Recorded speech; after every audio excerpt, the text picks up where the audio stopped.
Justice Dhananjay Yashwant Chandrachud एक ऐसे न्यायिक विरासत के उत्तराधिकारी हैं जो अपने आप में एक इतिहास बन गया है। पिता यशवंत विष्णु चंद्रचूड़ ने साल 1978 में देश के मुख्य न्यायाधीश की शपथ ली थी और बेटे धनंजय यशवंत चंद्रचूड़ ने साल 2022 में वो शपथ दोहराई है।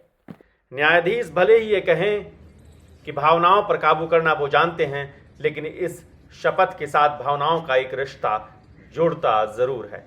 दफ्तर के पहले दिन डी.वाई. चंद्रचूड़ की तस्वीरें आई हैं।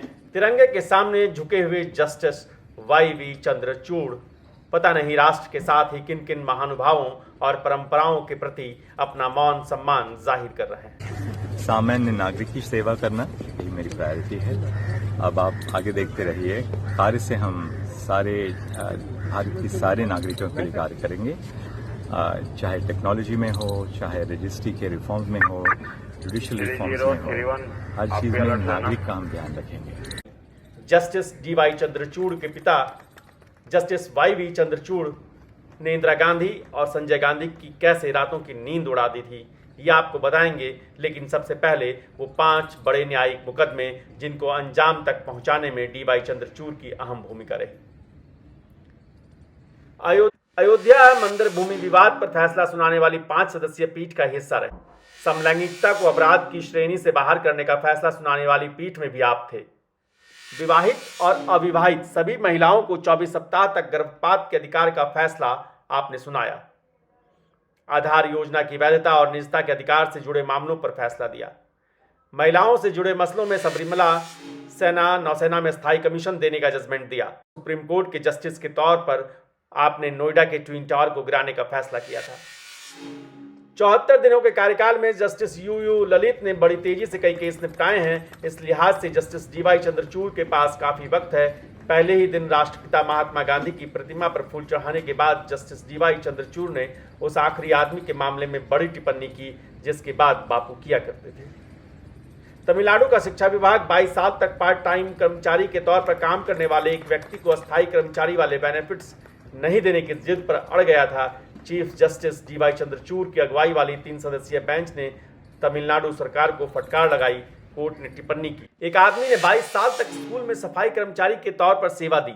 22 साल बाद वो कर्मचारी बिना पेंशन और ग्रेच्युटी के घर लौटे। आखिर कैसे एक सरकार गरीब सफाई कर्मचारी के खिलाफ फैसला कर सकती है? एक गरीब कर्मचारी के खिलाफ सरकार अपनी ताकत का इस्तेमाल कर सकती है? माफ कीजिए, हम याचिका को खारिज कर रहे हैं। तो क्या आने वाले दिनों में ऐसे ही कई और फैसले और टिप्पणियां आएंगी जो आम आदमी की ताकत को बढ़ा जाएगी?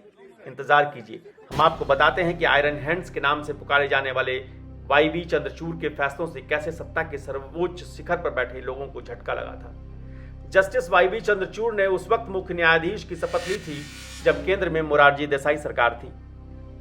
चर्चित किस्सा कुर्सी का केस में संजय गांधी को जेल भेजने का फैसला जस्टिस वाई.वी. चंद्रचूड़ ने ही सुनाया था।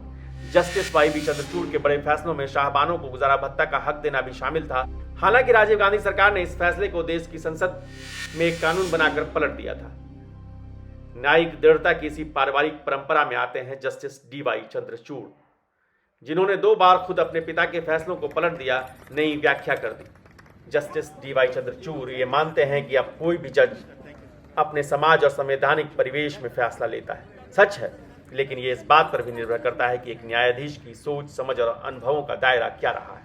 आपको फटाफट 5 पॉइंट में बताते हैं जस्टिस डी.वाई. चंद्रचूड़ का अब तक का सफर। सेंट स्टीफेंस से ग्रेजुएशन के बाद campus law centre Delhi university से कानून की पढ़ाई की। अमेरिका के हार्वर्ड लॉ स्कूल से LLM की डिग्री ली और वकालत में जुट गए।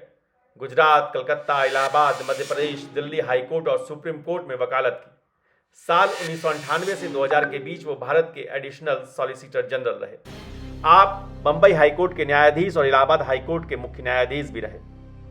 2016 से justice D.Y.. Chandrachud supreme court में हैं, लेकिन अगले 2 साल उन पर सबसे बड़ी जिम्मेदारी है। न्याय के मंदिर पर लोगों की आस्था का बने रहना जरूरी है, वो बखूबी जानते और समझते हैं। टीम बदलाव।